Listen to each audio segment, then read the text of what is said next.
I suffered from severe arthritis. I had constant pain in my legs and sometimes had great difficulty walking, and at first I received conservative treatment without improvement. During my treatment, I spent a lot of time in prayer and Bible study. Then the doctor advised me to undergo surgery this time because the conservative treatment was not effective. Then we set a date for the surgery, and I contacted my church members and family and asked them to pray for me. On the morning of my surgery, the nurse told me that I was the most relaxed person she had ever seen before surgery. My husband and children were by my side as they took me to the operating room. They walked with me for a while, and then they stayed in the waiting room. They kissed me and then left. When I entered the operating room, they gave me an anesthetic. I woke up and I found myself on the ceiling of the room. I heard the doctor cursing angrily and ordering the nurses to get more blood bags. There was a commotion, people rushing out and back in, and I remember my face was pale. I knew it was my body I was seeing, but didn't feel panic or concern. I walked effortlessly through the walls of the room and into the hospital hallway. I felt no resistance as I passed through walls or doors. As I drifted down the hallway, I noticed an elevator door open and a man rushing out. His anxiety caught my attention. So I looked at him and noticed that he was wearing a brown jacket and that he was carrying a bag. He hurried toward the operating room, slowing down at the entrance to the operating room. There was a conversation with another doctor. I don't remember their conversation, but I know the man was also a doctor. They were arguing. The doctor was complaining about the doctor in the brown jacket. I didn't hear them, but I could know telepathically what each one was thinking, and suddenly I started to go through the ceiling of the hospital, like I was being pulled by some mysterious force. I continued to rise until I crossed the roof and found myself over the hospital. After exiting the hospital, I began to go over the city at an even faster speed. Just then, I realized that I was moving so fast that I should have felt the wind blowing past me and should have noticed the difference in the air temperature, but I felt none of this. I remember rushing into a cave-like place where I moved quickly for a while, and then I became aware of a small bright light ahead of me.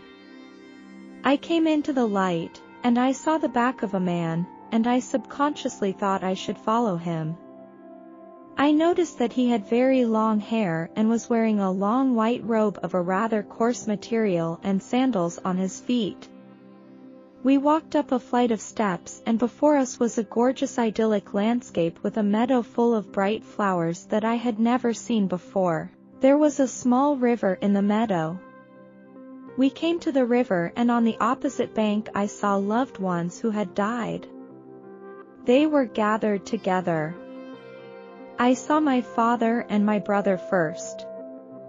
They looked and saw me, and they were as excited as I was. Then I noticed one person I didn't recognize, and later realized it was my great-grandfather, who had died before I was born, so I had never seen him before. I could reach them telepathically. I couldn't remember what they were wearing or even what they looked like, but it was definitely their spirit, and as I thought about crossing to the other side to hug them, my guide who was leading me telepathically told me that I had to go somewhere else first and that I had to follow him. I followed him around a bend and I saw a beautiful Greek-style building in the distance.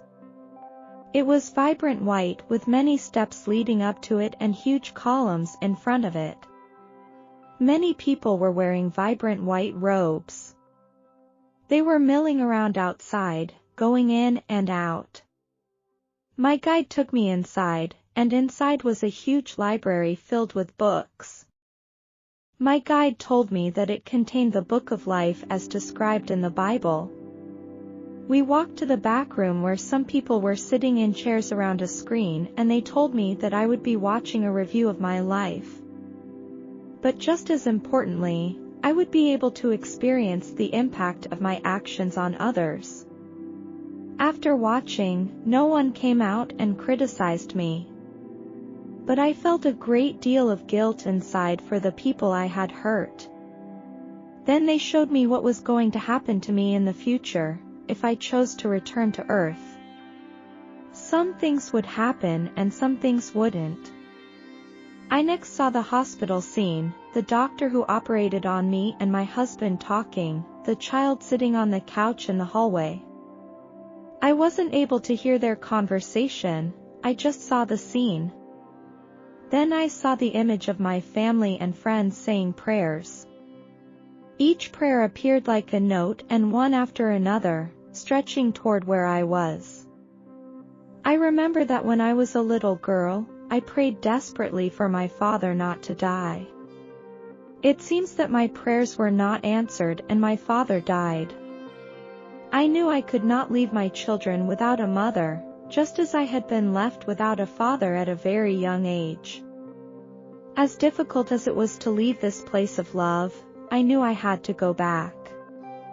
They told me that the things I saw coming in the future would be erased from my memory, and that if I was allowed to keep those memories, choices made in my future life might be changed, and I kept some memories that led me to believe that my experience was real. And it wasn't long before I woke up in a hospital bed with my husband and child standing over me. I knew that my experience was completely real. God's love stayed with me during those weeks, and I really entered the spiritual realm with God. I was in the hospital for 12 days after the surgery, first in the intensive care unit and then in the regular ward. I was fully confident that I would recover because I knew I was back here for a reason, and at first I didn't tell my family what I was going through. I still remember how surprised I was when the doctor who saved me came to visit me for the first time. We had never met before that time, and he was the doctor in the brown jacket. This doctor was very warm and kind. I went home to rest for half a month, and shortly after I came home, I shared my experience with my husband, and I told him that while I was in surgery, I lost so much blood that my soul left my body and walked out of the operating room. I saw the doctor. I didn't know who he was at the time or why he was there. I told him how he was hurrying towards the operating room and was wearing a brown jacket and carrying a bag. I saw that he was stopped at the door leading to the operating room, which annoyed him, and I shared some of the experiences of seeing a loved one who had passed away.